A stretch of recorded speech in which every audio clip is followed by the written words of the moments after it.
Residuos nucleares arrojados al mar. Este fue el panorama de la gestión de residuos durante décadas. Activistas de Greenpeace intentaron impedir esto, en vano.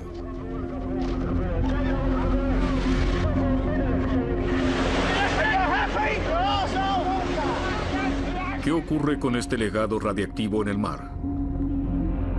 Investigamos durante un año.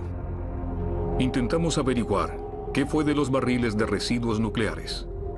Descubrimos también conductos, a través de los cuales se bombean los residuos nucleares al mar. Visitamos mercados de pescado. Hablamos con expertos. Los tóxicos se concentran en la cadena alimentaria. Y con muchas personas que temen por la radiación. La radiación aquí comienza a subir. Les preguntamos a los políticos sobre esto que heredamos de la industria nuclear. ¿Qué ocurre allí abajo en el fondo del mar? Y como las respuestas resultaron insatisfactorias, decidimos ir nosotros mismos en busca de los barriles de residuos nucleares.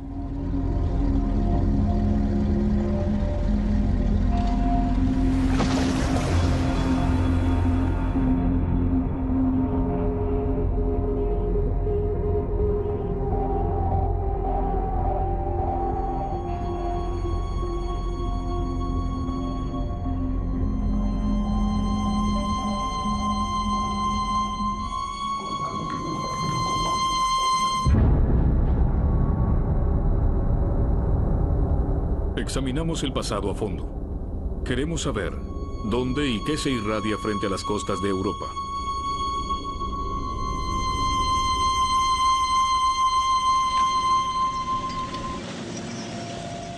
Todo lo que irradiaba fue vertido al mar, en estos barriles de acero.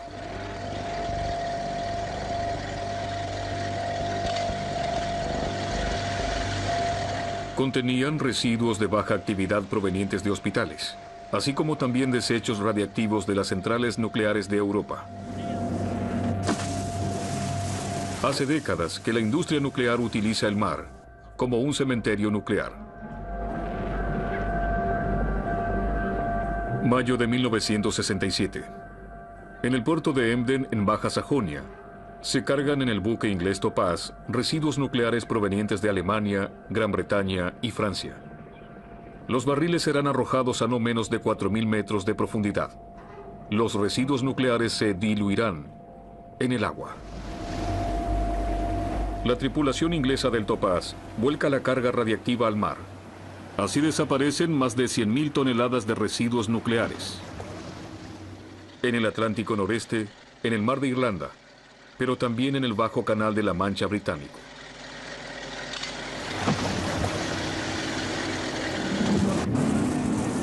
Luego, a mediados de 1970, Greenpeace llama la atención por primera vez sobre estos vertidos con acciones.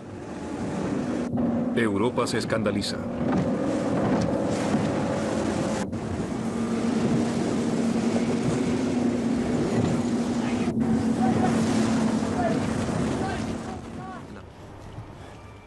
A 32 años de la intervención con botes en el Atlántico, nos encontramos con dos de aquellos activistas, en Greenpeace en Hamburgo. Harald Sindler y Ronald Heap no se han visto desde hace muchos años. Ambos lucharon con convicción contra el hundimiento de residuos nucleares. Le mostramos las grabaciones a Harold Sindler. Incluso hoy, años más tarde, le corre un escalofrío por la espalda. Es cínico. Sin embargo, la industria nuclear no se dejó impresionar por las acciones de Greenpeace. Los vertidos continuaron, los ambientalistas fueron combatidos y criminalizados.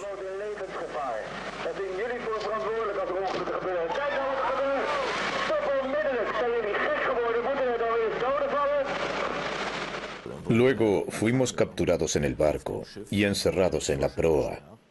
Y así continuaban los hundimientos. Todo eso lo podíamos escuchar y entonces ocurría lo que acabábamos de ver, que el barco era interceptado por un bote y a continuación se interrumpía la acción. Era muy peligroso y la gente podía haber sido herida levemente o de muerte. Han pasado más de 3 décadas desde estos acontecimientos. ¿Qué ha ocurrido desde entonces con los residuos nucleares allí abajo en el fondo del mar? ¿Quién sabe más sobre esto? En Londres encontramos a John Large, físico nuclear. En los años 60 participó del desarrollo de una bomba nuclear británica y conoce mucho acerca de los vertidos, en especial el de los militares. Large posee un souvenir fuera de lo común, una barra de combustible nuclear no radiactivo de la central de Sellafield. Tales barras de combustible eran sumergidas en las profundidades. Este hombre nos cuenta algo sorprendente. Los marineros a bordo estaban expuestos sin protección a la radioactividad de los barriles. Cuanto más tiempo esos hombres recibían la radiación, más urgente se tornaba para el capitán arribar al vertedero más próximo que había sido asignado. Si el barco se atrasaba a causa de mal tiempo o sufría alguna dificultad, entonces para el capitán ya no se trataba de llegar al destino asignado. En caso de que sus hombres o incluso él hubieran alcanzado la dosis máxima de radiación, los contenedores se arrojaban al mar sin importar dónde. Así que no hay certeza de que las indicaciones cartográficas sean las correctas. ¿Cómo se supone entonces que tales barriles puedan ser encontrados alguna vez, por ejemplo para mediciones de control? Un vistazo a los registros de vertederos oficiales británicos refuerza la duda acerca de la veracidad de los datos. Bajo coordenadas o profundidad del mar se encuentra frecuentemente la indicación desconocido. Peor aún, incluso en el caso de datos acerca de la radiación se lee una y otra vez desconocido, desconocido, desconocido. Así figura en el índice de vertederos del mar de Irlanda.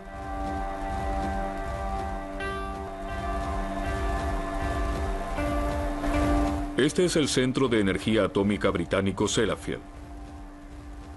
También de aquí provinieron desechos nucleares que desaparecieron en el mar de Irlanda, en el Canal de la Mancha y en el Atlántico.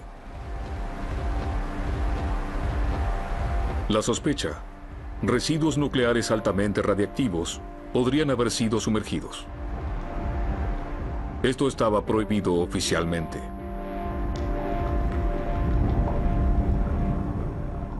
Si observa los registros, es decir, el análisis del material y el de los barriles, excluyendo los sitios de pruebas nucleares, entonces no cabe duda para mí que fueron arrojados al mar desechos altamente radioactivos.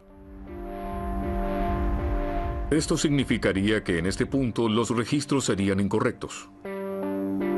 ¿Cómo fue posible llegar a tales errores? De hecho, se trata de errores, o más bien de algo premeditado.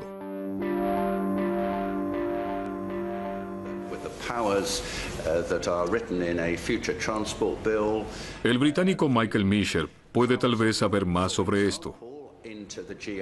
Fue ministro de Medio Ambiente entre 1997 y 2003. Tenía una visión crítica respecto de la política de vertederos.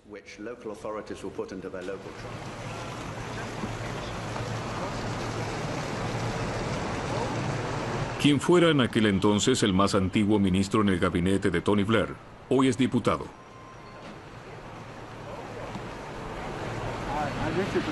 Le mostramos los registros.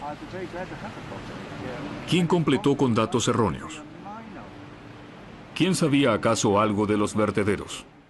Me temo que había un acuerdo entre el Ministerio de Defensa, las Fuerzas Armadas y la industria nuclear. Nadie debía saber sobre los vertidos. Por eso es imposible hoy en día averiguar dónde y sobre todo qué fue vertido exactamente. Si bien sabemos aproximadamente dónde se puede hallar algo, una vez más, no sabemos exactamente dónde ni sobre todo cuánto. Por consiguiente, tampoco podemos decir con exactitud nada acerca de los efectos que deban tenerse en cuenta dentro de décadas o incluso de siglos. A mi juicio, eso fue una especie de conspiración. Ni siquiera Greenpeace imaginaba en aquel entonces que esto podía ser tan grave. Pero las protestas tuvieron éxito. En el año 1993 se prohibieron a nivel mundial los vertederos de residuos nucleares. Activistas de Greenpeace fueron homenajeados como héroes, por ejemplo aquí en el municipio español de Vigo. Durante más de medio siglo se habían arrojado contenedores de residuos nucleares al mar, bajo el lema: la solución a la contaminación es la dilución. ¿La solución del problema es la dilución? Existe una presunción errónea fundamental. Se creía que al arrojar desechos radioactivos al mar y diluirse en miles de litros de agua, la radioactividad desaparecía. Si usted vierte residuos radioactivos y los disuelve en toneladas y toneladas de agua, ya no queda expuesto a esa radiación. Pero esto resultó ser erróneo y fue comprobado más de una vez.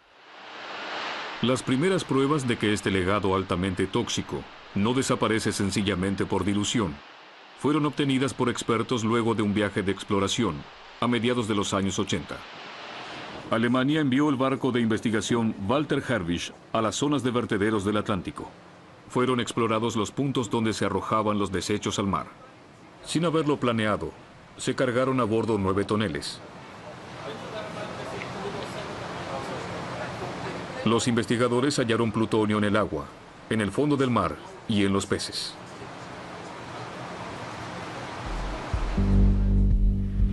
Según los papeles internos de las autoridades de energía atómica de la OIEA, altas concentraciones de plutonio en las zonas de hundimiento sugieren que hubo fugas de los barriles.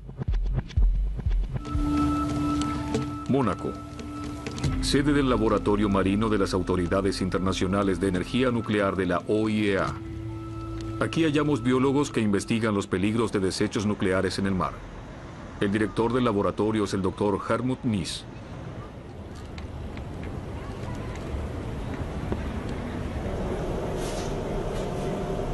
Los expertos le dan alimento contaminado a los animales marinos.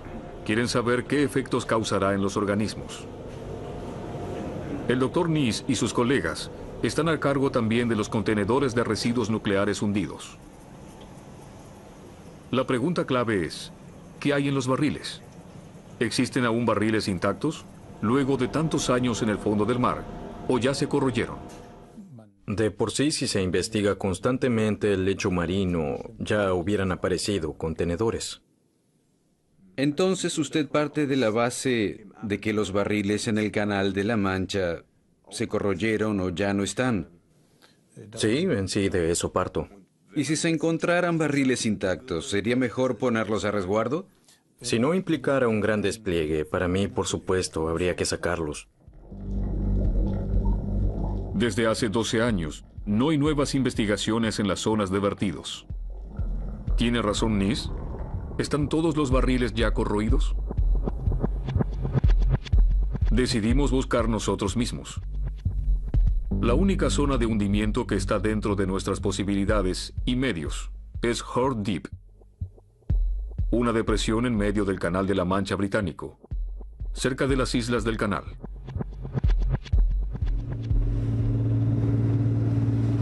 Rentamos un bote. Horn Deep está ubicado a aproximadamente 10 millas marinas al noroeste de la isla del canal de Alderney. Un pequeño submarino nos provee escenas de video. Prácticamente no se puede maniobrar el dispositivo, ya que el Canal de la Mancha es conocido por sus fuertes corrientes. El activista de Greenpeace, Harald Sindler, está con nosotros a bordo. Si me pusieran a disposición los medios necesarios, sacaría de inmediato un barril del fondo y traería al responsable de esto. Es irresponsable. Acá fueron sumergidos más de 28,000 barriles de residuos nucleares. Esto es increíble.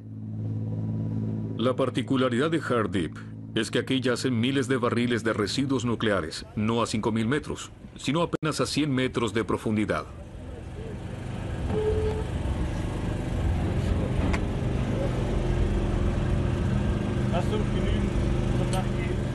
La tensión aumenta. Según los registros, allí abajo hay municiones de la Guerra Mundial y desechos atómicos. ¿Qué encontraremos?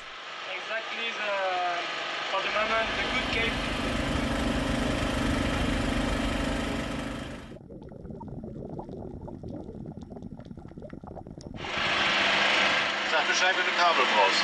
Ja, ich gebe ihm mal.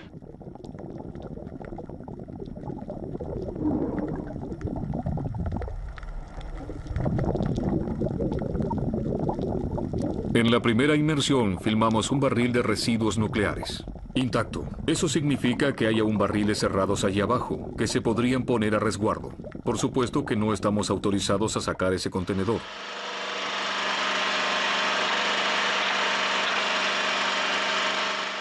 En la segunda inmersión, descubrimos también este barril totalmente corroído. El hallazgo tampoco le es indiferente a Harold Sindler. Lo que aún me conmueve es encontrar estos contenedores tan cerca del continente, entre 90 y 140 metros de profundidad, pudiendo ver desde aquí Alderney, estando tan cerca de Francia, prácticamente a poco más de media hora en barco. Regresamos a Alderney. Pero, ¿qué significa nuestro hallazgo para los habitantes de la isla?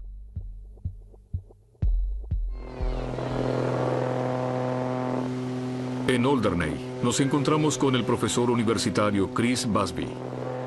Hace décadas este físico ya había estado aquí. En aquel entonces, un médico le había pedido que fuera. En la isla aparentemente había muchas afecciones cancerígenas poco usuales. Hace muchos años que Busby lucha contra los peligros de la radiación nuclear. Se lo conoce como niño terrible, inflexible e incómodo. Alguien a quien las autoridades prefieren estigmatizar a escuchar sus agudas apreciaciones. Alderney es un lugar tranquilo.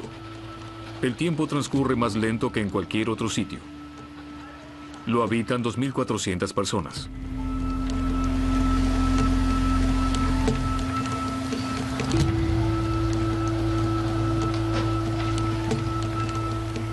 La isla es también un refugio para jubilados británicos de buen pasar.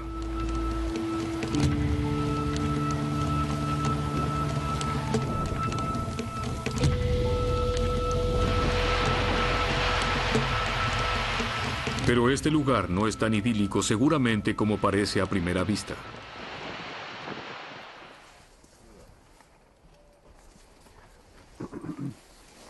Para nuestro asombro, Busby va adelante junto con nosotros al cementerio. Hay que buscar a las víctimas, según su teoría. Eso dice más que cualquier valor de medición de radiación. Basta con encontrar un solo caso de leucemia infantil en esta isla y ya se tiene la respuesta. Para el tamaño de la isla, un caso es demasiado. Aquí hay uno. Tratamos de averiguar si realmente el índice de muertos por leucemia es alto. Pero las cifras exactas están guardadas bajo llave. Protección de datos. Tal vez hallemos indicios en la isla. Preguntamos a personas al azar cerca del cementerio por las causas de muerte. La esposa de un empleado estatal de la isla murió de un tumor cerebral.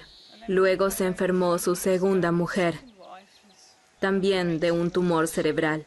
Pero ahora se recuperó y aparentemente está sana. Y luego vimos de casualidad un programa en la televisión. Mostraban operaciones en vivo. Y mostraron el caso de un hombre al que le extrajeron un tumor cerebral y provenía de Alderney. Este hombre murió el año pasado. Y creo que hay un niño, al menos un niño, con un tumor cerebral. Queremos abandonar la isla. Estadísticamente llamaría la atención. Pero las autoridades solo dicen una cosa frente a Chris Busby. Todo está en orden. Por acá.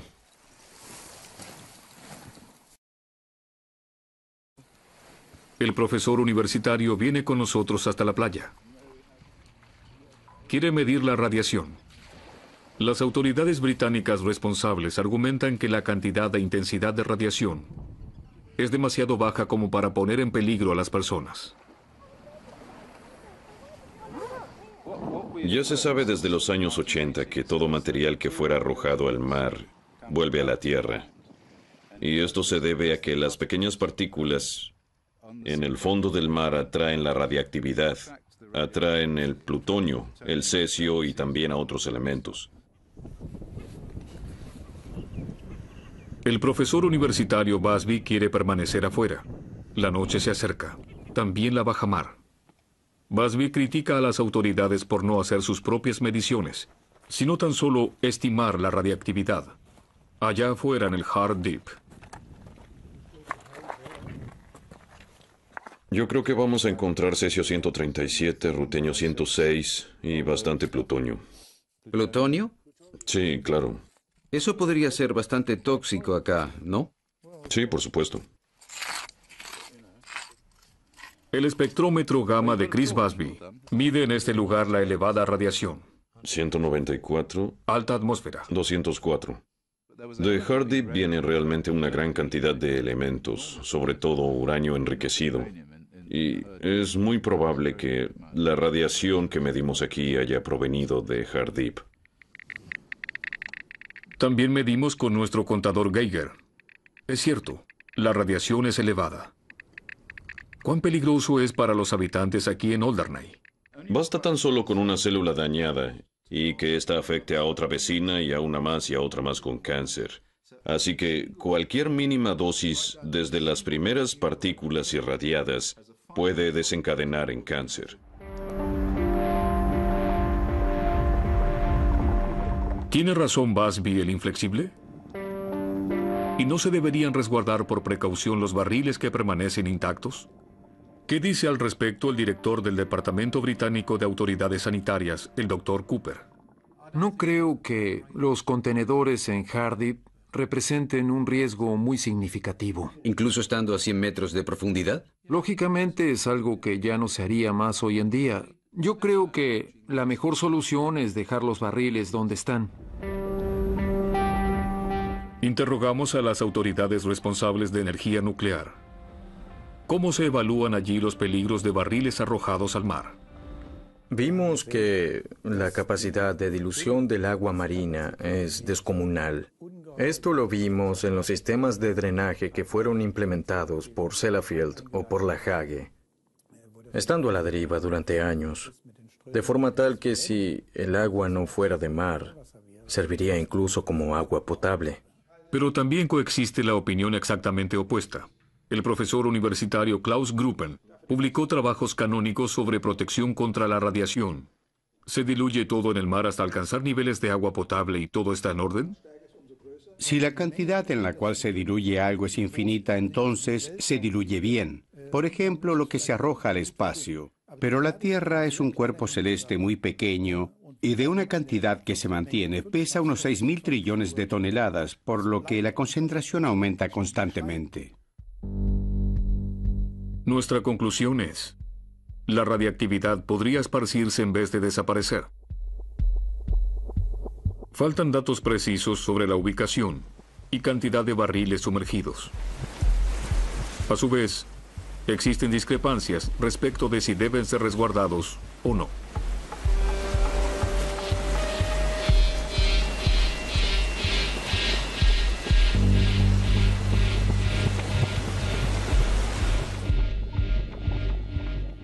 En 1993, se prohibió mundialmente arrojar residuos nucleares al mar, pero la industria nuclear halló otros caminos. Hoy en día ya no arroja más contenedores. La industria nuclear construyó conductos submarinos kilométricos, por los cuales los efluentes radiactivos fluyen al mar.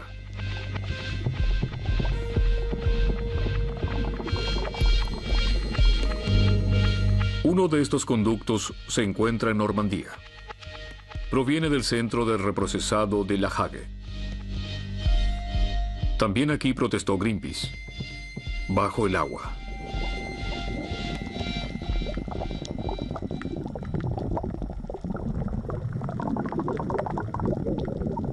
Para los ambientalistas, está claro que la gestión de residuos por medio de tuberías destruye el medio ambiente, tanto como los hundimientos de barriles. La ventaja para la industria nuclear es que ya no hay más titulares negativos por los contenedores. La gestión de residuos nucleares por conductos permanece oculta a los ojos de la opinión pública. La Hague es la estación de gestión de residuos nucleares de toda Europa. Los castores alemanes migran a Normandía, pero los habitantes ya no están dispuestos a aceptar sin más el uso del mar como contenedor de basura nuclear. David Boily es físico, fundador y presidente de un grupo de acción ecológica.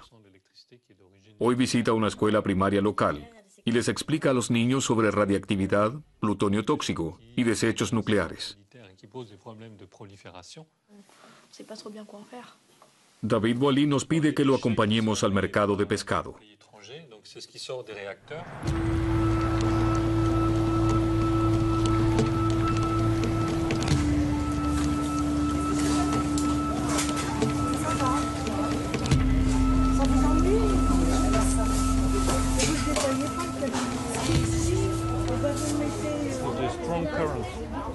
El físico objeta los criterios para evaluar la salud en animales marinos. Opina que desde lo ocurrido en Fukushima, es necesario repensar algunas cuestiones. Ya no se puede afirmar tan fácilmente agua limpia, pez sano. Algunos peces están contaminados, otros no. Es más difícil de medir esto en peces, ya que no permanecen en un lugar. Un pez tal vez se alimentó en un lugar contaminado y luego se fue. También hay mejillones contaminados radiactivamente. ¿Qué es lo que se puede encontrar en los mejillones? Se podrían encontrar elementos radiactivos como yodo o cobalto. O tal vez no se encuentre nada, es como un juego de azar. Los residuos tóxicos del reprocesamiento de la Hague hace tiempo que dejaron de ser un problema local en Normandía. Según Boily, la contaminación marina es un problema europeo. Si se calculan los daños en comparación con las ventajas, el nivel de utilidad resulta en resumen cero. Localmente es posible que se creen puestos de trabajo, pero los daños al medio ambiente son mucho mayores. Es un gran pecado. Boily nos acompaña hasta Ostende, Bélgica, a 400 kilómetros de la Hague. Quiere mostrarnos cuán lejos llegaron los tóxicos radiactivos, ya que se puede calcular perfectamente su procedencia. Se encuentra con un activista belga. Recolecta unas plantas acuáticas llamadas hosteras. Los activistas ambientales desconfían de las mediciones de los operadores de las centrales nucleares.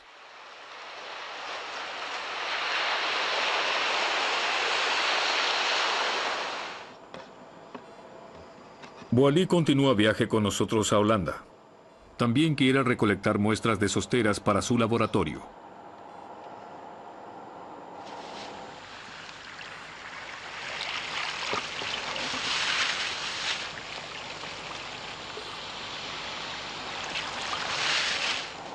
Tengo también un poco de sostera de Alemania que nos fue enviado por un colega que reside allí. Y él quería saber si era posible que se hubiera propagado yodo radioactivo de la Hague hasta Alemania. Nuestra respuesta fue sí. Encontramos yodo radiactivo en Alemania. Estamos de regreso en los laboratorios de ACRU, la iniciativa ciudadana. La sostera, facilitada por voluntarios, muestra un valor de tritio 5 veces más alto que el declarado por el operador de la central nuclear francesa Areva. Ahora está claro por qué los ciudadanos miden valores por su cuenta. David Boily trajo animales marinos del mercado. Pierre Barbet, biólogo molecular, nos explica qué ocurre con estas especies. Sabemos, entre tanto, que hay un recambio entre lo profundo del mar y las capas marinas superiores. Los tóxicos radioactivos se concentran en la cadena alimentaria. Este pequeño gusano, por ejemplo, puede albergar 2 a 3,000 veces más radioactividad que su entorno. Es devorado, a su vez, por un ser vivo más grande y así sucesivamente. Al final de la cadena observamos daños en las células sexuales de los cangrejos. Y estos daños, estos defectos genéticos, se transmiten a la generación siguiente. ¿Y estos defectos hereditarios aparecen de la misma forma en los humanos? Sí, ocurre lo mismo en cualquier célula, sea humana o animal.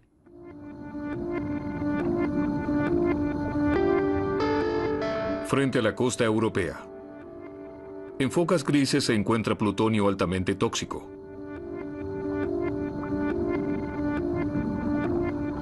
En marsopas se halla cesio radiactivo.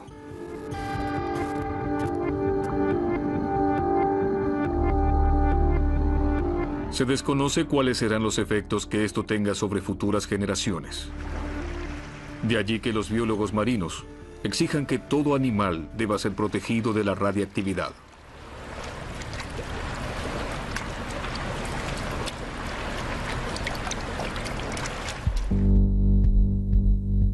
Pero ¿cuán peligrosos son los residuos tóxicos para nuestra especie humana? Buscamos respuesta a este interrogante en Gran Bretaña, en Sellafield, ya que de allí provienen las denuncias más alarmantes. En el norte de Inglaterra se encuentra el segundo conducto de eliminación de desechos nucleares más grande de Europa.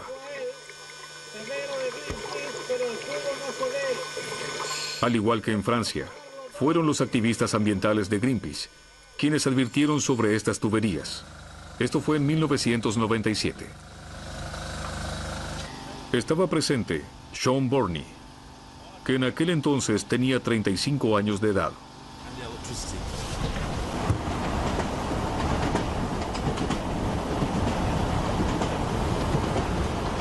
Desde hace casi 2 décadas, combate los desagües al mar. Es una lucha por los números, los valores límites, pero también por el discurso hegemónico. A Burney le preocupan los habitantes de la costa. El Estado mandó a examinar a varios de ellos. A lo largo de la costa vive mucha gente en estas pequeñas viviendas. Pertenecen a los denominados grupos de riesgo. Estas personas son las más perjudicadas. Viven justo frente al mar y están diariamente expuestas al mar y a todo lo que viene de él. Sus casas están repletas de polvo de plutonio. Sus cuerpos poseen radioactividad, tienen incluso plutonio en los dientes. Y cuanto más cerca de Sellafield se reside, más plutonio se tiene en los dientes. El conducto de Sellafield solo se puede observar bien desde el aire. Ahora bien, ¿cómo pudo la empresa de gestión de residuos eludir la prohibición de eliminación de desechos al mar? Se la continúa haciendo tanto como antes. Los operadores de centrales nucleares argumentan que la eliminación se efectúa mayormente por tierra, y eso es legal. Las autoridades lo aprobaron. ¿Hay alguna razón científica o lógica por la cual los contenedores están prohibidos, pero no así los conductos terrestres? Creo que más bien se trata de una cuestión filosófica. Para Wolfgang Rennenberg, no se trata de una cuestión filosófica. Fue jefe del Departamento de Seguridad de Reactores en el Ministerio Federal de Medio Ambiente y es experto en gestiones de residuos radiactivos. No hay una explicación lógica. Se esconden, en definitiva, motivos económicos. La pregunta es, ¿cuánto más caro sería, por ejemplo, instalar filtros que hagan que los vertidos sean casi inocuos? Posiblemente no cerrarían los números.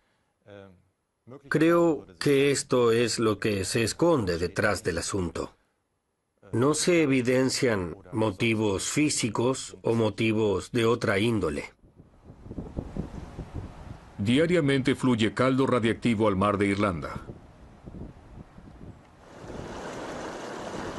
Los desechos nucleares de Sellafield están siendo hallados en la costa noruega. Entre tanto, se les está advirtiendo a los lugareños que habitan estas costas de Sellafield sobre la seguridad. Los colaboradores de Sellafield muestran presencia. Los operadores de las centrales nucleares y las autoridades aseveran: no existen riesgos, se controla y supervisa constantemente. Al mismo tiempo se encuentra diariamente plutonio. También aquí retornan los tóxicos del mar. Se lavan, se secan y quedan en la costa. La playa de Sellafield fue distinguida como una de las más limpias de Europa. Pero Janine Alice Smith, una mujer de los Países Bajos que vive hace varias décadas en el interior de Sellafield, está convencida de que las autoridades minimizan el problema de la radiactividad. Así como también que su pequeño hijo enfermó de leucemia por el plutonio encontrado en el lugar. Nos gustaba ir con frecuencia a la playa. Nuestras vacaciones de verano eran largas. Mi esposo era docente. Y como a todo bebé le gustaba jugar con la arena, pasársela por el cabello y llevársela a la boca. A los 12 años contrajo leucemia. Y con el tiempo supe que mi hijo no había sido el único. Hubo otros niños que enfermaron, como Donald. En su caso se había detectado leucemia tempranamente y mejoró, pero a los 19 años la leucemia reapareció, decidió suicidarse, se colgó.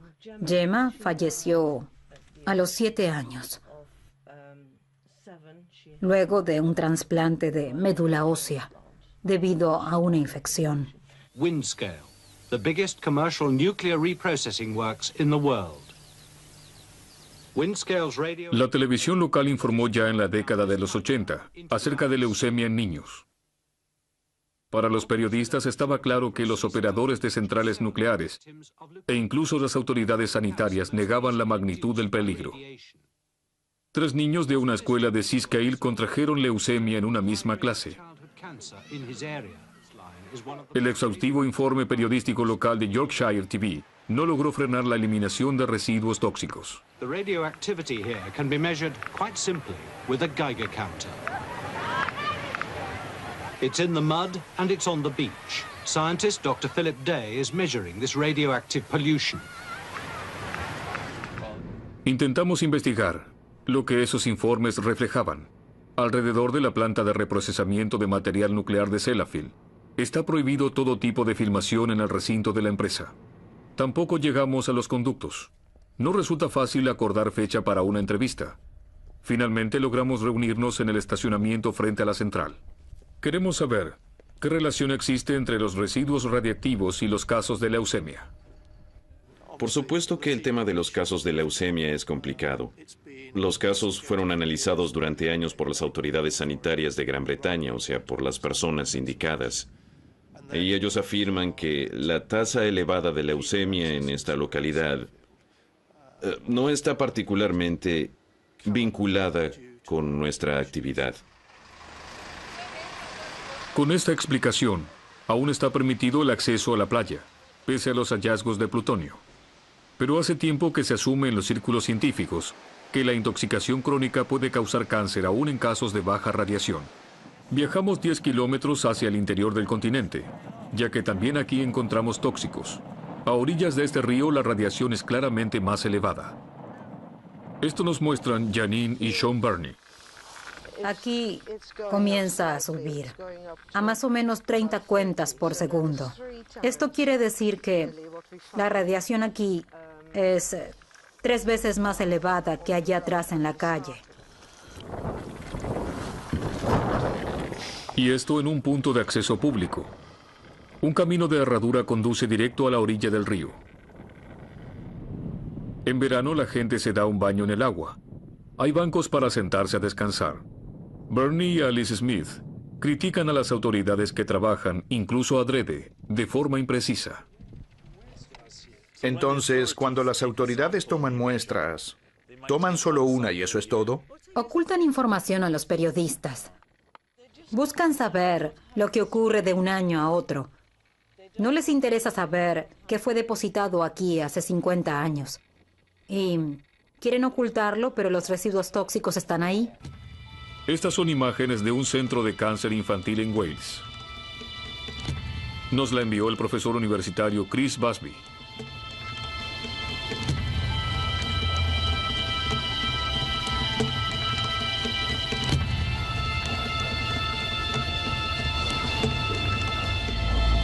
Los médicos aquí registran un incremento continuo de leucemia infantil en las últimas décadas. Para estos pequeños el tratamiento es una tortura. Están convencidos que la leucemia proviene de Sellafield. Por esto mismo, Chris Busby nos pidió que lo visitemos justo con su compañero de lucha, Richard Bramhall. Nos cuenta una historia increíble. El número de enfermos de cáncer en los alrededores de Sellafield es 10 veces más alto que en el resto del país. Hacen todo lo posible por esconder la verdad, pero llegaron a nuestras manos los registros y cifras de cáncer de Wales. Tal vez hubo alguien con un poco de conciencia. La House of Lords se negó por último a publicar las cifras actuales de cáncer infantil. Protección de datos. ¿Y qué sucede con la industria nuclear? Toma decisiones entre enfermedades cancerígenas y costos. Textualmente, el despliegue para proteger a la gente de la radiación debe también contemplar cuestiones de costos. ¿Esto es realmente así? Queremos consultarle al Ministerio de Salud británico. Para bajar más la radiación, habría que invertir más dinero que podría ser utilizado en otra parte. Debemos hacer un balance, de eso se trata. Esto significa, digamos, que se acepta una determinada cantidad de muertos de cáncer por la radiación para mantener los costos lo más bajo posible al evacuar los residuos nucleares al mar. Usted hace esa comparación. Yo cito sus palabras. Bueno, no es ni más ni menos que lo que ocurre con otras cuestiones de la sociedad. Sellafield y LaHage demuestran que la gestión de residuos al mar fue y es un error. Sin embargo, nadie quiere aceptarlo de parte de las autoridades, porque entonces habría que enfrentarse a cuestiones difíciles, como por ejemplo, ¿quién mintió? ¿Qué se puede salvar aún? ¿Y quién debe pagarlo? Desde los vertederos en el Atlántico Noreste hasta las costas de Noruega, el legado nuclear de barriles y conductos es un problema ignorado expresamente. Esto podría resolverse obturando los conductos y poniendo a resguardo donde fuera posible los barriles intactos.